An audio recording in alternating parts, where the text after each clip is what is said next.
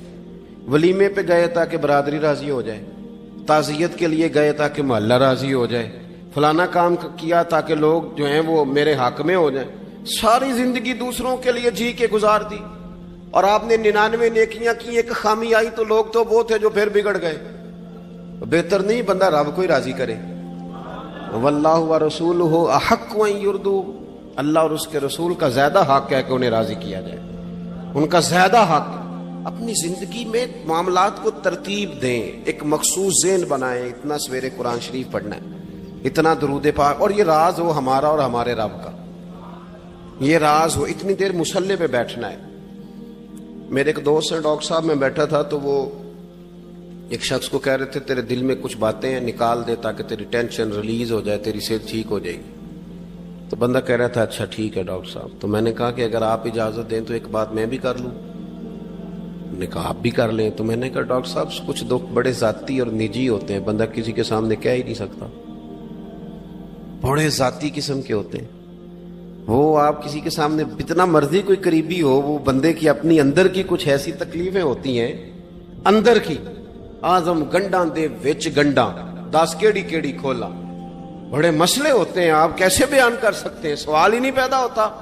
تو کہنے لگا پیر صاحب حال تو ہوگا نا؟ میں نے کہا بالکل ہے، ہمیں ہمارے دین نے دعا سکھائی ہے، جو کسی سے نہیں کہہ سکتے وہ اپنے رب سے کہہ دو۔ اللہ کے حضور عرض کر دو، کشکول طلب دراز کر کے کہہ دو مالک یہاں پریشان ہوں، وہ بڑا کریم ہے، عطا بھی کرے گا اور پردہ پوشی بھی فرمائے گا۔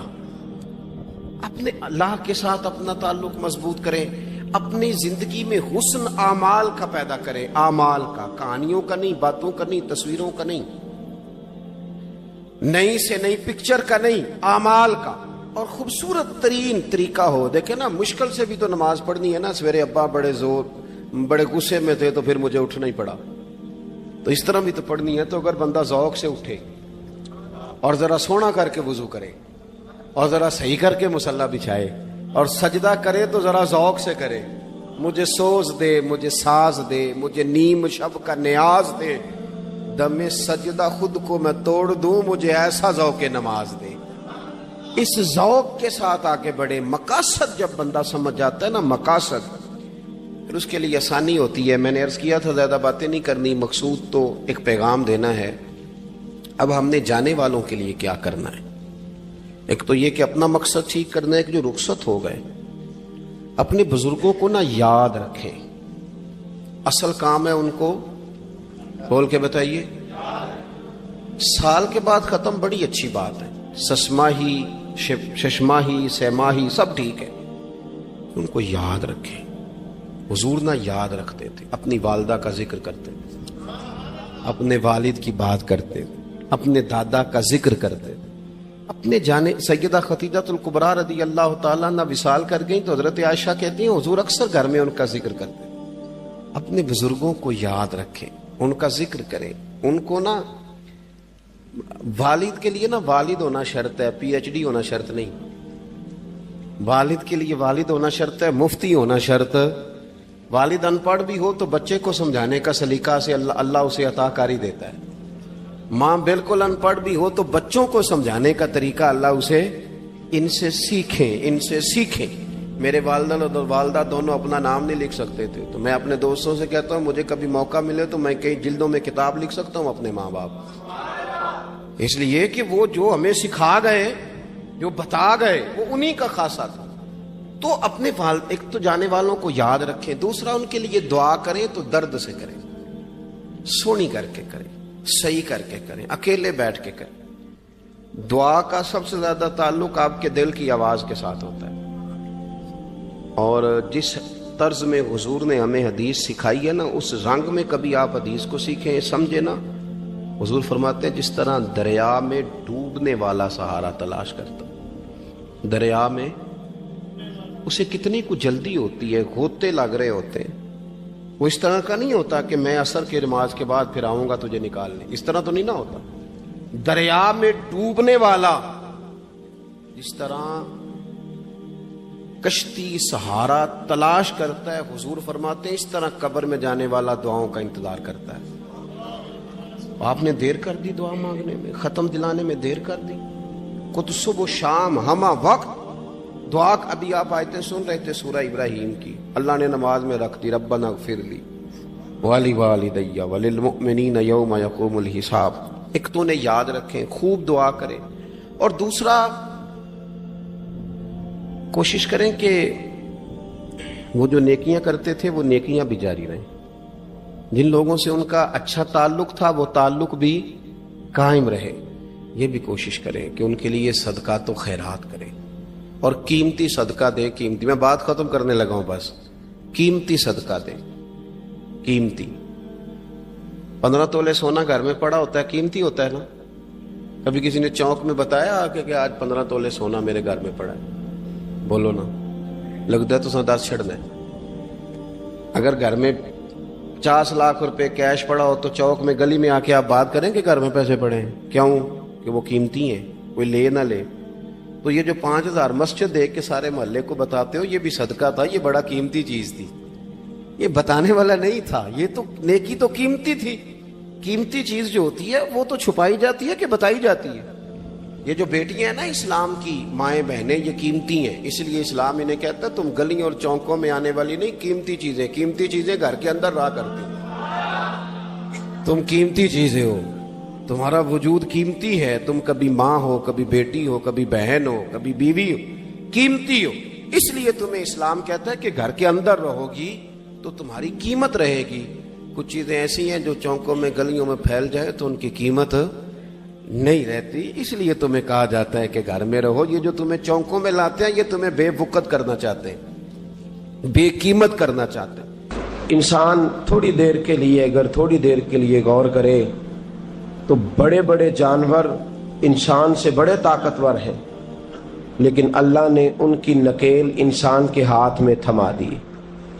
اتنا بڑا جہاز ہے, ٹنوں وزن لے کے چل رہا ہے, انسان کے بس کی بات نہیں کہ وہ کئی لوگ لگ کے بھی اس کو اٹھا سکیں, لیکن اللہ نے اس کے قبضہ و اختیار میں کر دیا ہے.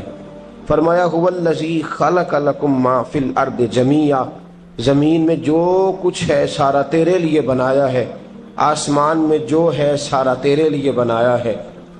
وما خلقت الجن والانس الا لیعبدون, فرمایا کل کائنات میں نے تیرے لیے بنائی ہے اور تجھے میں نے اپنی عبادت کے لیے پیدا فرمایا ہے. تو جنوں اور انسانوں کو اللہ نے اپنی عبادت کے لیے تخلیق فرمایا. مقصد زندگی, مقصد تخلیق, دنیا میں آنے کا مقصد اولین اور مقصد آخری اللہ کی عبادت, اللہ کی معرفت, اللہ کی طرف توجہ, اللہ کی طرف رجوع, یہی ایک مقصد تھا انسان کے آنے کا. اسی کو قرآن نے بیان کیا تھا. اپنے اپنے مقاصد, درود شریف پڑھنے والوں سے بلند صلاۃ و سلام علیک یا سید یا رسول اللہ. اپنے اپنے مقاصد, اپنے اپنے معاملات کو ہم نے ترتیب دے لیا ہے. صبح سے شام تک کے معاملات سارے کے سارے ہمارے ذاتی, نجی اور ہمارے اپنے بنائے ہوئے مقاصد کے تحت گزر رہے ہیں. حالانکہ رب کریم نے فرمایا کہ انسان میں نے تجھے اپنی عبادت کے لیے بنایا ہے, اپنے لیے تجھے بنایا ہے. تو میری بارگاہ میں سجدہ ریز ہو, تو میری بارگاہ کی طرف توجہ کرے, تو میرے لیے تسبیح پڑھے, تو تحلیل کے جملے بولے, تو تکبیر کہے, تو میرے محبوب پہ نازل ہونے والے قرآن کی تلاوت کرے. تجھے تو اس لیے بنایا تھا. عبادت کا معنی یاد رکھیے گا, عبادت کا معنی فقط نماز پڑھنا نہیں, عبادت کا معنی صرف نماز پڑھنا نہیں. نماز عبادت کا ایک جز ہے, نماز عبادت کا ایک حصہ ہے. عبادت نماز پڑھنے کا نام نہیں, عبادت روزہ رکھنے کا نام نہیں, عبادت صرف اور صرف حج کرنے کا نام نہیں, فقط ذکر فکر کرنا عبادت نہیں, بلکہ اللہ کا حکم ماننے کا نام عبادت ہے. خدا رسول کی بات ماننے کا نام عبادت ہے. جہاں جانے کا خدا حکم دے وہاں چلے جاؤ, یہ عبادت ہے. جہاں جانے سے منع کر دے وہاں کبھی نہ جاؤ, یہ عبادت ہے. اگر نماز پڑھنے کا نام ہی عبادت ہوتا تو پھر فجر کی فجر کے وقت کیوں پڑھنی پڑتی, پھر ظہر میں ہی کیوں فرض ہوتی, پھر عصر کا وقت مغرب میں جا کے کیوں نہ شروع کیا جاتا, پھر انسان کی مرضی تھی جب پڑھ لیتا. فرمایا نہیں, عبادت میری ہے, اصل میری اطاعت ہے. میں جب کہوں کہ یہ فجر کا وقت ہے تو تجھے فجر مان کے پڑھنا, جب کہوں ظہر کا وقت ہے تو ظہر مان کے. ہم نے عبادت کو مخصوص کر دیا. مسجد میں چلے جانا, نفل پڑھ لینا, کچھ دیر قرآن شریف پڑھ لینا, کچھ دیر اللہ کی عبادت کر لینا, کچھ دیر ذکر اذکار کر لینا, اس کا نام عبادت ہے. اور باہر نکل کے بے شک جھوٹ بولے, باہر نکل کے بے شک غیبت کرے, باہر نکلے اور کم تولے, باہر نکلے اور اپنی من مرضی کرے, تو یہ عبادت نہیں. اس لیے کہ ہم اس خدا کے ماننے والے ہیں جو صرف مسجد میں نہیں ہوتا بلکہ جلوہ تیری ذات کا کو بکو ہے. میں جدھر دیکھتا ہوں ادھر تو ہی تو ہے. ہمارا خدا صرف مسجد میں نہیں ہے, اللہ ہر جگہ ہے. جے میں تینوں اندر جانا پھر مقید جانا, جے میں تینوں باہر سمجھا اندر کون سمانا. اندر بھی تویں باہر بھی تویں وچ بلا کون نمانا. اصل بات یہ ہے کہ جب خدا ہر جگہ ہے تو اللہ تبارک و تعالیٰ کا حکم ہر جگہ ماننا ہے, ہر جگہ اطاعت کرنی ہے, ہر لحاظ سے. رب کی بات ماننے کا نام عبادت ہے. اللہ کی, اس کے رسول الپاک صلی اللہ علیہ وسلم کی بات ماننے کا نام, توجہ ہے آپ کی میری بات پہ, عبادت کا مفہوم سمجھیے گا, عبادت کا مفہوم سمجھیے گا. ہمارا وہ دین نہیں جو پنڈتوں, جوگیوں, راہبوں کا مذہب ہے کہ جنگلوں میں نکل جاؤ, تسبیح لے لو, میں کھٹکتا ہوں دل عالم میں کانٹے کی طرح اور تو فقط اللہ اللہ اللہ. یہ مذہب نہیں. ہمارا دین کہتا ہے مسجد میں بیٹھ کے جو ذکر کرے گا اسے بھی ثواب ملے گا، اور جو محنت کر کے کما کے بچوں کو کھلائے گا اسے بھی ثواب ملے گا۔ ہمارا دین یہ کہتا ہے جو مسجد میں بیٹھ کے قرآن پڑھے گا اسے بھی ثواب ملے گا، اور جو گلی میں پڑا ہوا کانٹا اٹھا دے گا اسے بھی اللہ اجر عطا فرمائے گا۔ اللہ کا حکم ماننا، اللہ کا حکم ماننے کا نام عبادت۔ محمود غزنوی کے پاس ہیرا ہے، محمود غزنوی کے بڑے غلام تھے تو ایک بڑا پیارا تھا اسے، آپ جانتے ہیں اس کا نام کیا تھا؟ ایاز محمود غزنوی کو بڑا تو حسد شروع ہو جاتا ہے ہر جگہ، الا ماشاءاللہ لوگ کہنے لگے بادشاہ ہر وقت اسی کو پیار کرتا رہتا ہے، ہر وقت اسی کی طرف توجہ کرتا رہتا ہے۔ بادشاہ نے ایک دن آزمانا چاہا، اتنا ہیرا تھا، موٹا ہیرا بادشاہ کے پاس۔ بادشاہ نے ایک وزیر صاحب کو بلایا، کہا یہ اینٹ پکڑو، ہیرے پہ مارو، اسے توڑ دو۔ کہنے لگا بادشاہ بات تیری ٹھیک ہے پر بڑا قیمتی ہیرا ہے، کیوں تڑوا رہے ہیں آپ؟ مال خزانہ میں رکھ دیں، کام آئے گا، کسی نہ کسی جگہ پہ استعمال ہو جائے گا، آپ کیوں اس کو تڑوانے کی ضد کر رہے ہیں؟ بادشاہ سلامت نے کہا اچھا تم نے ٹھیک مشورہ دیا، میں ہی جذبات میں آ گیا تھا۔ ایک دوسرے آدمی کو بلایا، اس کو کہا یہ ہیرا توڑنا ہے۔ اس نے کہا بادشاہ مجھے لگتا ہے پوری دنیا میں اتنا موٹا ہیرا تیرے پاس ہے، کسی اور کے پاس نہیں ہوگا، یہ توڑنے کی چیز نہیں تجوری میں سنبھالنے کی چیز ہے، اسے سنبھال کے رکھ۔ تیسرے کو بلایا، چوتھے کو بلایا، جس کو بھی بلاتا رہا وہ بادشاہ کو سمجھاتا رہا، جس کو بلایا بادشاہ کو سمجھایا۔ ایاز کی باری آئی، کہا ایاز ادھر آ، توجہ ہے آپ کی؟ ایاز ادھر آ، یہ ہیرا تو توڑ دے۔ اس نے اینٹ پکڑی، زور سے ماری، ہیرا توڑ دیا۔ بادشاہ کہنے لگا بڑا بیوقوف ہے بھئی تو، یہ سارے میرے خیر خواہ تھے، مجھے سمجھاتے رہے اور تو نے خیال ہی نہیں کیا، میں بیوقوف تھا تو بھی ساتھ ہو گیا، توڑ ہی دیا۔ کہنے لگا بادشاہ غلطی ہو گئی، مجھ سے غلطی ہو گئی، مجھے نہیں توڑنا چاہیے۔ اس نے کہا اچھا چل چھوڑ، ایک بات بتا، تیرے سامنے جو سب مجھے مشورے دے رہے تھے تو نے کیوں نہیں دیا؟ میں نے تجھے کہا توڑ دے، کیا لفظ ایاز نے کہے، کمال کر دی۔ کہنے لگا بادشاہ میرے دل میں خیال آیا ہیرا ٹوٹتا ہے تو ٹوٹ جائے، میرے بادشاہ کا حکم نہیں ٹوٹنا چاہیے، یہ ٹوٹتا ہے تو ٹوٹ جائے، یہ کرچی کرچی ہوتا ہے تو ہو جائے، خزانہ خالی ہوتا ہے تو ہو جائے، لیکن میرے مالک کا حکم نہیں ٹوٹنا چاہیے۔ بادشاہ میں ہر چیز توڑ دوں گا پر میں تیرا حکم نہیں توڑ سکتا۔ بس دوستو یہی عبادت ہے، بلا مثال و بلا تشبیہ بات سمجھیے گا۔ جس نے خدا کا حکم توڑ دیا اس نے عبادت نہیں کی، اور جس نے خدا کا حکم اچھا آؤ نماز کے لیے، دکان کا وقت ہے، گاہک بھی زیادہ آ گئے ہیں، رش پڑ گیا ہے، اب تھوڑا وقت مشکل ہو جائے گا، ذرا تھوڑی دیر میں پڑھ لوں گا۔ ہیرا ٹوٹتا ہے تو ٹوٹ جائے، گاہک آنے کا سلسلہ ٹوٹتا ہے تو ٹوٹ جائے، روزی آنے کا سلسلہ ٹوٹتا ہے تو ٹوٹ جائے، مسلمانوں خدا کا حکم نہیں ٹوٹنا چاہیے، رسول اللہ کا فرمان نہیں ٹوٹنا چاہیے۔ میرے رسول پاک صلی اللہ تعالی علیہ وسلم کا اقبال نے کیا کہا؟ کہنے لگا اے طائر لاہوتی، اس رزق سے موت اچھی جس رزق سے آتی ہو پرواز میں کوتاہی۔ کہا خدا کا حکم نہ توڑ بیٹھنا، اور عبادت بھی جس کو اللہ کہہ دے وہ عبادت ہے۔ ایک بندہ زوال کے وقت نماز پڑھنے کھڑا ہو جائے تو ہو جائے گی، کیوں؟ نماز نہیں پڑھ رہا؟ اچھا میں آپ کو روایت سناتا ہوں، شیر خدا مولا کائنات حضرت علی المرتضی رضی اللہ تعالیٰ عنہ فرماتے رسول پاک صلی اللہ علیہ وسلم نے ہمیں منع فرمایا جب عید الفطر کا دن ہو یا عید الاضحیٰ کا دن ہو تو تم نے کیا کرنا ہے؟ فجر کی نماز پڑھنی ہے، اس کے بعد اشراق چاشت نہیں پڑھنی، فجر سے لے کر عید کی نماز تک درمیان میں کوئی نماز نہ پڑھنا۔ جب عید کی نماز ہو چکے پھر تمہیں اجازت ہے جتنے مرضی نفل پڑھو، لیکن فجر سے لے کر عید تک تم کوئی اور نماز نفل درمیان میں نہ پڑھنا۔ حضرت علی المرتضی شیر خدا کا زمانہ ہے، عید کا اعلان ہو گیا، عیدگاہ میں لوگ کٹھے ہو رہے ہیں، ایک شخص دوڑا آیا، اس نے آ کے نماز کی نیت باندھ لی۔ توجہ ہے آپ کی؟ میں نے کہا عبادت ہے خدا کا حکم ماننے کا نام۔ حضرت علی رضی اللہ تعالیٰ عنہ نے نماز کے بعد اس شخص کو بلایا، فرمایا ادھر آ، تجھے نہیں پتا کہ جب تک عید کی نماز نہیں ہوتی کوئی اور نفل نہیں پڑھیں گے؟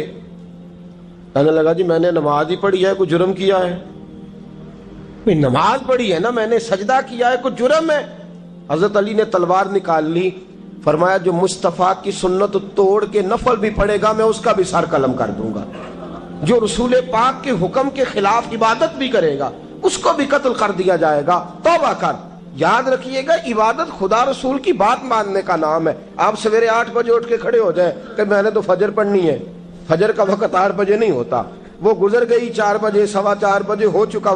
ایک شخص شام 7 بجے کھڑا ہو جائے، کہے جی میں تو ظہر کی نماز 7 بجے پڑھا کروں گا، یہ کیسے ممکن ہے؟ اس کا وقت تو 2 بجے کے راؤنڈ اباؤٹ ہے، تجھے اسی وقت ادا کرنی۔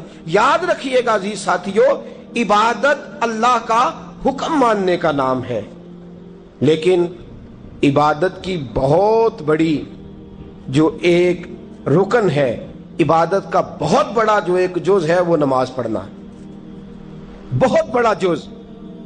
حضرت محمد بن ابی بکر، حضرت صدیق اکبر کے صاحبزادے رضی اللہ تعالیٰ عنہ کیا فرماتے ہیں؟ فرماتے ہیں مسلمانوں بڑے نصیبوں والے ہو، بڑے نصیبوں والے ہو، تمہیں تو اللہ کی بارگاہ میں جانے کے لیے اجازت ہی نہیں لینی پڑتی، اللہ نے تمہارے لیے دروازہ ہی کھول دیا ہے۔ جب دل کیا، وضو کیا، نماز کی نیت باندھی، اللہ کے دروازے کھل گئے، اور بغیر کسی ترجمان کے تم نے اپنے رب سے بات کرنی شروع کر دی۔ عبادت ایسی نعمت ہے، اللہ کی بارگاہ میں کھڑے ہونا، سجدہ کرنا اتنی بڑی فضیلت کی بات ہے۔ یہ حدیث میرا خیال ہے آپ کو کبھی بھولنی نہیں چاہیے۔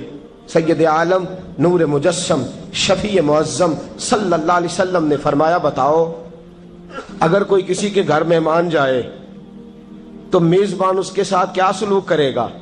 تو صحابہ کہنے لگا یا رسول اللہ جتنا میزبان اچھا ہوگا اتنا ہی اچھا سلوک کرے گا، جتنا وہ اعلیٰ ہوگا اتنا ہی اعلیٰ سلوک کرے گا، جتنا وہ عرفہ ہوگا اتنی ہی اس کی بات بھی بڑی ہوگی۔ نبی پاک صلی اللہ علیہ وسلم نے فرمایا جو مسجد جاتا ہے وہ اللہ کا مہمان ہے، جو مسجد جاتا ہے وہ اللہ کا مہمان ہے۔ فرمایا میزبان کے ذمے ہے کہ مہمان کے اوپر رحمت کرے، کرم کرے۔ فرمایا جب تو مسجد جاتا ہے تو خدا بھی رحمتوں کے دروازے کھول دیتا ہے، اللہ تیرے لیے فضل کے دروازے کھول دیتا ہے۔ نبی پاک صلی اللہ تعالی علیہ وسلم نے فرمایا جب تو اپنے گھر سے مسجد جانے کے لیے ابھی نکلتا ہے، ابھی تو گیا نہیں، ابھی تو نکلا ہے، فرمایا تو نے سیدھا پیر اٹھایا ہے تو تیرا ایک درجہ بلند ہو گیا ہے، تو نے الٹا قدم اٹھایا ہے تو تیرا ایک گناہ معاف ہو گیا ہے، پھر تو نے سیدھا قدم اٹھایا ہے تو تیرا ایک درجہ بلند ہو گیا۔ اپنی اپنی طبیعت ہے نا۔ حضور نے حدیث سنائی، حضرت سیدنا اسید بن حزیر رضی اللہ تعالیٰ عنہ دیہاتی آدمی تھے، مسجد نبوی سے دور گھر تھا، مسجد آنے جانے کے لیے گدھا رکھا ہوا تھا، گدھے پہ بیٹھ کے مسجد آتے تھے، نماز پڑھ کے اسی پہ بیٹھ کے لوٹ جاتے تھے۔ جس دن حضور نے فرمایا نا ایک قدم پہ ایک گناہ معاف ہوتا ہے، ایک قدم پہ ایک نیکی ملتی ہے، گدھا گھاری چھوڑا ہے۔ صحابہ کہنے لگے یار دور کا تیرا سفر ہے، تو آرام سے گدھے پہ آ جا۔ کہنے لگے کیوں؟ میں کیوں گدھے پہ آؤں؟ میں تو روز پیدل آؤں گا، تم سب کے تھوڑے تھوڑے گناہ معاف ہوں گے، تھوڑے تھوڑے درجے بلند ہوں گے۔ میں نے چونکہ دور سے آنا ہے، اللہ میرے زیادہ گناہ معاف فرمائے گا، میرے زیادہ درجے بلند فرمائے گا، میرے اوپر زیادہ کرم نوازی فرمائے گا۔ جو مسجد کی طرف چل کے آیا، ایک ایک قدم پر اللہ اس کے درجے بلند کرے گا، ایک ایک قدم پہ اللہ اس کے گناہ معاف کرے گا۔ نبی پاک صلی اللہ تعالی وسلم کی اپنی سنت کیا ہے؟ حضرت زید بن ثابت رضی اللہ تعالیٰ عنہ فرماتے ہیں میں ایک دن حضور کے ساتھ مسجد کی طرف نکلا، جب ہم جانے لگے نا تو جو رسول پاک کا انداز تھا نا چلنے کا وہ بڑا پیارا ہوتا تھا، دھیما سا چلتے تھے، نظر مبارک جھکی رہتی تھی۔ سید عالم صلی اللہ علیہ وسلم کی ادائیں ایسی حسین تھیں، تیری سیرت تیری صورت زمانے سے نرالی ہے، تیری ہر ایک ادا پیارے ادائے بے مثالی ہے۔ فرمایا جھکی جھکی نظروں سے حضور چلتے تھے۔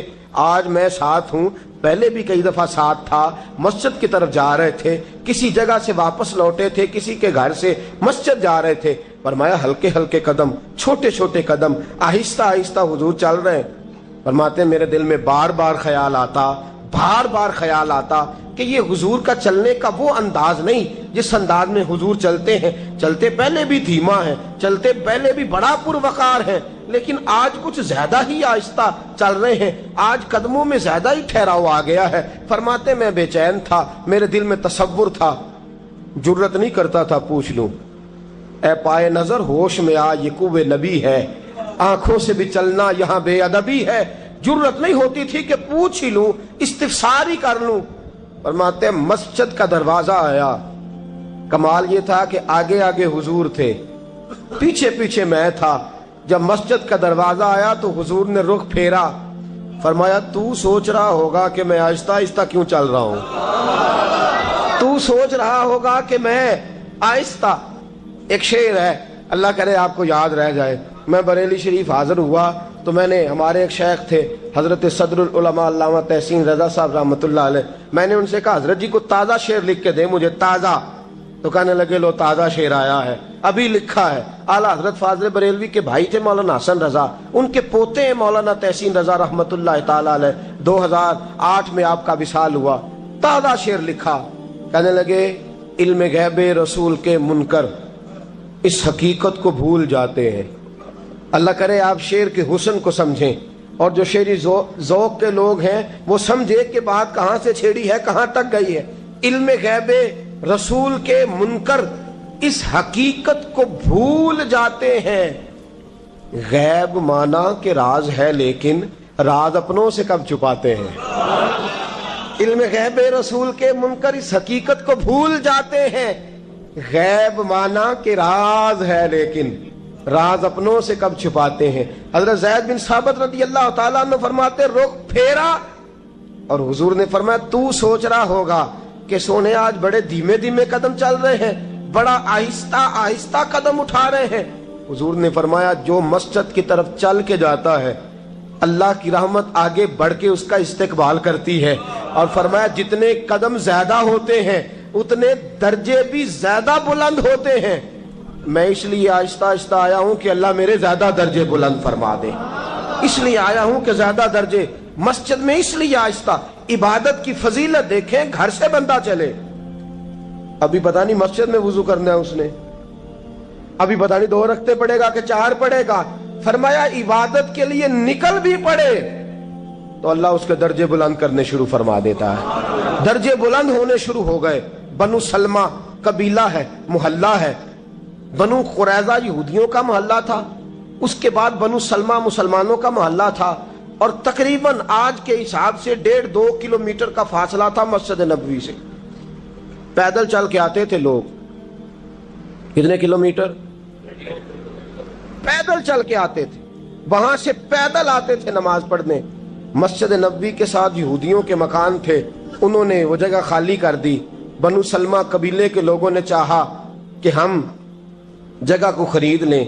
نبی کریم علیہ السلام کو پتا چلا, حضور نے بلایا, فرمایا مجھے پتا چلا ہے تو مسجد کے قریب آنے لگے ہو, ویسے ایک بات میرے دل میں ہے, میرا دل کرتا ہے کر دوں.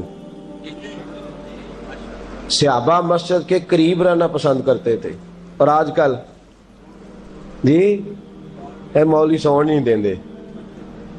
یقین کریں مسجد کے دائیں بائیں آگے پیچھے جو گھرانے ہوتے ہیں وہ کہتے ہیں جی ہم بڑے پریشان ہیں, یہ تو ہمیں سونے نہیں دیتے. صحابہ قریب رہنا. آپ دیکھیں نا, نبی کریم علیہ السلام کا گھر دروازہ مسجد میں کھلتا ہے, حضرت صدیق اکبر کا گھر دروازہ مسجد میں کھلتا ہے, سیدہ فاطمہ جناب علی کا آستانہ دروازہ مسجد میں کھلتا ہے. صحابہ مسجد کے قریب رہنا پسند کرتے تھے.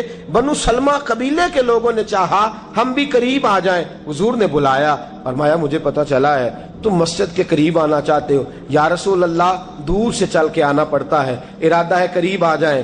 حضور نے فرمایا دور ہی رہو, تم اس طرح کرو دور ہی رہو. کہا یا رسول اللہ کیا مطلب؟ فرمایا فرشتے جب بھی نیکیاں لکھتے ہیں عبادت کی, ابھی تک تمہارا پہلا نمبر ہے, ابھی تک تمہارا پہلا نمبر ہے.